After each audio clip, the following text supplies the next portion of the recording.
है दोस्तों, कैसे हैं आप लोग। तो मेरे जो स्क्रीन दिख रहा है ये वाला, कैसा लग रहा है। इसमें क्या लिखा है, parts of computer. Okay, parts of computer से कुछ याद आ रहा है आपको। यस, लास्ट सेशन की बात कर रहा हूँ, जी हाँ। पिछली सेशन में हमने आर्किटेक्चर ऑफ कंप्यूटर के बारे में समझे थे, जिसमें हमें कंप्यूटर की बनावट के बारे में समझ में आई थी, राइट। सो वो बनावट क्या होती है। बनावट जो होती है, कंप्यूटर कैसे तैयार किया जाता है, कैसे बनाया जाता है, कैसे उसको इस्तेमाल से पहले असेंबल किया जाता है, वो सीखे थे हम, राइट। जिसमें हमने कंप्यूटर की जो पार्ट्स है कितनी कैटेगरी का है, स्पेशली जो फिजिकल पार्ट्स है और जो इन मेमोरी पार्ट्स है वो क्या होता है वो सीखे थे, जिसको हम हार्डवेयर और सॉफ्टवेयर कहते हैं। और हार्डवेयर मतलब किस तरीके से हार्डवेयर को हम कैटेगराइज फर्दर करते हैं, वो भी सीखे थे, राइट। जिसमें हम फिजिकल जो भी टाइप ऑफ डिवाइस थे, लाइक इनपुट अगर लेना है तो इनपुट डिवाइसेस कहते हैं, और अगर प्रोसेस करना है तो प्रोसेसिंग डिवाइस कहते हैं, और आउटपुट अगर देखना है तो उसको आउटपुट डिवाइस कहते हैं। इस तरीके से चीजें हमने लास्ट क्लास में किया था, राइट। तो आज जो ये डायग्राम दिख रहा है कुछ उसी को ही एनलार्ज क्या कर रहा है, जिसके अंदर हम ये समझेंगे जो फिजिकल पार्ट्स थे उसके अंदर की जो कैटेगराइज्ड टॉपिक्स को हम और एनरिच करने करेंगे, जिसमें समझने की कोशिश करेंगे जो जो पार्ट्स हम यूज कर रहे हैं उसको कैसे, उसको डिफाइन करेंगे, उसको कैसे और ज्यादा जानेंगे। फॉर एग्जांपल यहाँ पे जैसे दिख रहा है जो फिजिकल पार्ट्स है वो ऊपर देखिए सबसे लास्ट में जो फिजिकल पार्ट्स है, इसके ऊपर मेरे ऊपर जस्ट जो लिखा है फिजिकल पार्ट्स, उसमें हम देख रहे हैं कि इनपुट पार्ट्स, राइट, और प्रोसेसिंग पार्ट्स और आउटपुट पार्ट्स, ये सबको हम क्या बोलते हैं, हार्डवेयर बोलते हैं, राइट। फिजिकल डिवाइसेस है ये बेसिकली। यही फिजिकल डिवाइसेस को जब हम असेंबल कर देते हैं, इकट्ठा कर देते हैं और आपस में कनेक्ट कर देते हैं तो बन जाता है वो असेंबल सिस्टम, जिसको हम कंप्यूटर भी बोलते हैं, राइट। तो इसीलिए ही यहाँ पे पार्ट्स ऑफ कंप्यूटर को जब एनलार्ज कर रहे हैं तो हमें हर एक पार्ट की कैटेगराइज्ड के साथ समझना जरूरी होता है। इसीलिए सबसे पहले हम कोशिश कर रहे हैं कि इनपुट पार्ट्स को और डिटेल में समझा जाए, राइट। तो यहाँ पे हम all the devices use to provide data into a computer's processing unit known as input parts. Computer को जो भी डेटा हम देते हैं वो जाता है प्रोसेस होने के लिए। क्यों होता है प्रोसेस, कोई भी काम अगर करवाना है कंप्यूटर को तो उसमें प्रोसेसिंग कराना है। तो उस प्रोसेसिंग कराने के लिए हम जिस चीज को यूज करके कंप्यूटर के अंदर डेटा देंगे, डेटा मतलब क्या है सर, डेटा मतलब इंफॉर्मेशन अबाउट द टास्क, जो भी काम हम करवाएंगे कंप्यूटर से उस काम के बारे में जो इंफॉर्मेशन है वो इंफॉर्मेशन अगर हम देते हैं तो उसी को बोलते हैं डेटा। तो वो जो डेटा हम देंगे वो जिस टाइप के होंगे उसी टाइप के बेसिस पे हमें कुछ अलग अलग टाइप की फिजिकल डिवाइस यूज करना पड़ेगा, जो कि इनपुट पार्ट की कैटेगरी में आएगा। और इसीलिए यहां लिखा गया है it depends on type of data we are going to enter into the computer.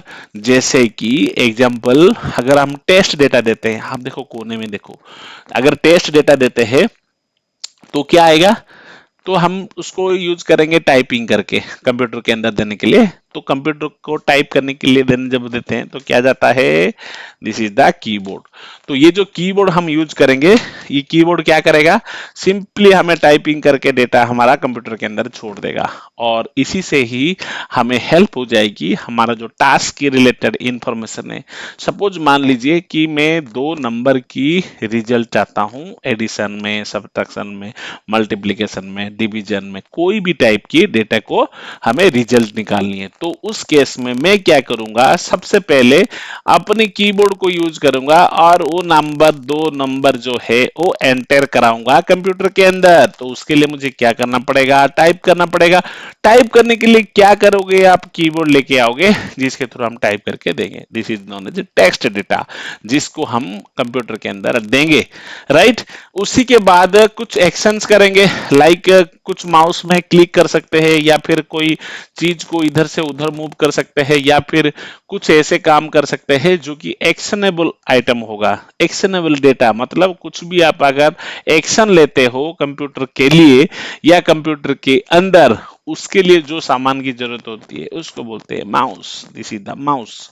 तो इस माउस के बारे में भी हम सीखेंगे, जो कि हमारा एक्शनेबल डेटा को ट्रैवर्स करने के लिए या नेविगेट करने के लिए या फिर यूज करने के लिए यूज किया जाता है।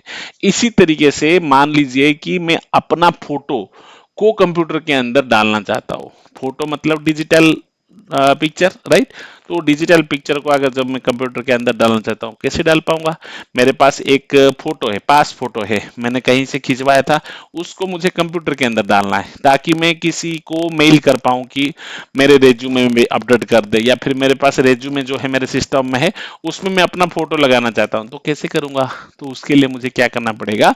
एक ऐसी डिवाइस लेना पड़ेगा जो कि मेरा फोटो को डिजिटल फोटो में कन्वर्ट कर दे। उसके लिए क्या चाहिए होगा? हमें स्कैनर चाहिए। क्या चाहिए होता है? स्कैनर। तो this is the third point, third input part which is known as any images और ड्राइंग्स और picture to be given as input. चौथा नंबर क्या है ना, मान लीजिए कि मुझे आधार कार्ड बनवाना है, पैन कार्ड बनाना है, कुछ गवर्नमेंट डॉक्यूमेंट बनाना है, तो उसके लिए मुझे क्या चाहिए? थंब इंप्रेशन चाहिए, या फिर आई की रेटिना स्कैनर चाहिए, या फिर कुछ ऐसे बायोमेट्रिकल अगर इनपुट चाहिए मेरा इंफॉर्मेशन कंप्यूटर में अंदर स्टोर करने के लिए, जैसे साइंटिस्ट वगैरह काम करते हैं जहां पे, जिसको हम एनालिटिकल लैब कहते हैं, वहां पे उनकी थंब इंप्रेशन भी लगता है, आई की जो रेटिना है उसकी भी सेंसर लगता है, अलग अलग उनकी स्कैनर लगता है, फेस की स्कैनर लगता है। हमारी लैब में भी जो कंप्यूटर की इंस्टीट्यूट लैब है उसमें भी हम बायोमेट्रिक स्कैनर यूज करते हैं। और ये क्यों होती है ना, बायोमेट्रिकल डेटा को जब कंप्यूटर के अंदर डालना चाहते हो वहां पे हमारा बायोमेट्रिक डिवाइस यूज होता है। ऐसे ही जैसे मैं बात कर रहा हूं, जो भी मैं आपको बोल रहा हूं वो क्या आ रही है? आपको ऑडियो मैसेज आ रही है, लेकिन मैं क्या दे रहा हूं? मैं ऑडियो वॉइस मैसेज दे रहा हूं। तो जो इंफॉर्मेशन मैं कंप्यूटर के अंदर छोड़ रहा हूं उसको बोलते हैं ऑडियो। और वो ऑडियोस को कैप्चर करने के लिए हमारे पास होता है mic. This is the mic. तो ये जो माइक है उस माइक को यूज करने के लिए हमें, ये भी माइक भी हमारा एक डिवाइस है, फिजिकल डिवाइस है, और उस फिजिकल डिवाइस को भी एक इनपुट डिवाइस कहा जाता है।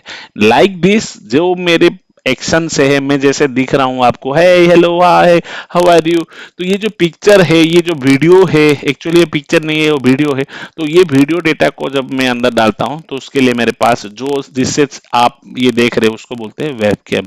तो ये वेब कैम भी मेरा एक इनपुट डिवाइस हो जाती है। लाइक दीज, एक और आइटम को भी अगर हम कंसिडर करें कि मान लीजिए कि मैं स्ट्रेस्ड आउट हो गया और मैं चाहता हूं कि रिफ्रेशमेंट हो जाए, मैं PS4 के सामने बैठा या फिर कोई गेमिंग खेलने लगा, और वहां पे जो जॉयस्टिक लगता है टीवी के साथ, तो उसको भी हम एक इनपुट डिवाइस कहते हैं, उसको बोलते हैं जॉयस्टिक। तो जॉयस्टिक भी मेरा एक फिजिकल इनपुट डिवाइस है जिसको हम यूज कर सकते हैं डिफरेंट डिफरेंट गेमिंग कंसोल्स में, जो कि भी हमारा एक प्रोसेसिंग यूनिट होता है। तो प्रोसेसिंग यूनिट को डेटा देने के लिए जो जो फिजिकल यूनिट्स की यूज होती है उन सारे को बोलते हैं हम इनपुट पार्ट्स।